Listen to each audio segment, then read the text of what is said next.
ವಿಶ್ವಕಪ್ ಸೆಮಿಫೈನಲ್ನಲ್ಲಿ ಆಸ್ಟ್ರೇಲಿಯಾ ವಿರುದ್ಧ ಅಬ್ಬರದ ಶತಕ ಬಾರಿಸಿ ಭಾರತವನ್ನ ಫೈನಲ್ ಅಂಗಳಕ್ಕೆ ತಲುಪಿಸಿದ ಜೆಮಿಮಾ ರೋಡ್ರಿಗಸ್ ಬಗ್ಗೆ ದೇಶಾದ್ಯಂತ ಮೆಚ್ಚುಗೆ ವ್ಯಕ್ತವಾಗಿದೆ. ಜೆಮಿಮಾ ಅವರ ತಾಯಿ ಬಂಟ್ವಾಳದವರು, ತಂದೆ ಕಾರವಾರದವರು. ಬಾಲ್ಯದಿಂದಲೇ ಕ್ರಿಕೆಟ್ ಆಸಕ್ತಿ ಬೆಳೆಸಿಕೊಂಡ ಜೆಮಿಮಾ ತಂದೆಯ ಕನಸನ್ನ ನನಸಾಗಿಸಿದ್ದಾರೆ. ಜೆಮಿಮಾ ಅವರ ಅಜ್ಜಿ ಜೋಸೆಫಿನ್ ರೋಡ್ರಿಗಸ್ ಬಂಟ್ವಾಳ ತಾಲೂಕಿನ ಅಮ್ಮೆಂಬಳದವರು. ತಂದೆ ಐವನ್, ತಾಯಿ ಲವಿಟಾ ರೋಡ್ರಿಗಸ್ ಇಬ್ಬರು ಮಂಗಳೂರು ಕ್ರಿಶ್ಚಿಯನ್ ಕುಟುಂಬದಿಂದ ಬಂದವರು. ಗುರುವಾರ ನವಿ ಮುಂಬೈ ಡಿವೈ ಪಾಟೀಲ್ ಕ್ರೀಡಾಂಗಣದಲ್ಲಿ ಜೆಮಿಮಾ 134 ಎಸೆತಗಳಲ್ಲಿ ಅಜೇಯ 127 ರನ್ ಬಾರಿಸಿ ಭಾರತ ತಂಡವನ್ನು ವಿಜಯದ ದಡಕ್ಕೇರಿಸಿದ್ರು. ಭಾರತವು 339 ರನ್ಗಳ ಭಾರೀ ಗುರಿಯನ್ನ ಬೆನ್ನಟ್ಟಿ ಐತಿಹಾಸಿಕ ಗೆಲುವು ಸಾಧಿಸಿತು.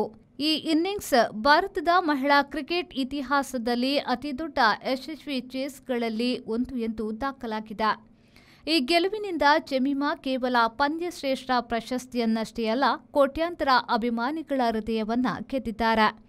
ಒಮ್ಮೆ ರೀಲ್ಗಳ ರಾಣಿ ಎಂದು ಟೀಕೆಗೆ ಗುರಿಯಾಗಿದ್ದ ಜೆಮಿಮಾ ಈಗ ರನ್ಗಳ ರಾಣಿಯಾಗಿ ಪೂರ್ವಾಗ್ರಹಕ್ಕೆ ತಕ್ಕ ಉತ್ತರವನ್ನ ನೀಡಿದ್ದಾರೆ.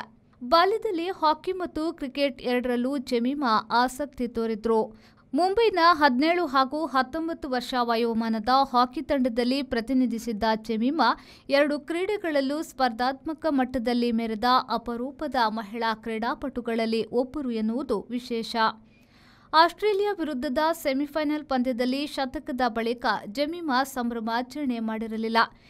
ಈ ಕುರಿತು ಕೇಳಿದಾಗ, ಇಂದು ನನ್ನ ಅರ್ಧಶತಕ ಅಥವಾ ಶತಕಕ್ಕೆ ಹೆಚ್ಚಿನ ಮಹತ್ವ ಇರಲಿಲ್ಲ. ಭಾರತಕ್ಕಾಗಿ ಪಂದ್ಯ ಗೆಲ್ಲಿಸುವುದು ನನ್ನ ಗುರಿಯಾಗಿತ್ತು ಎಂದು ಹೇಳಿದ್ದಾರೆ.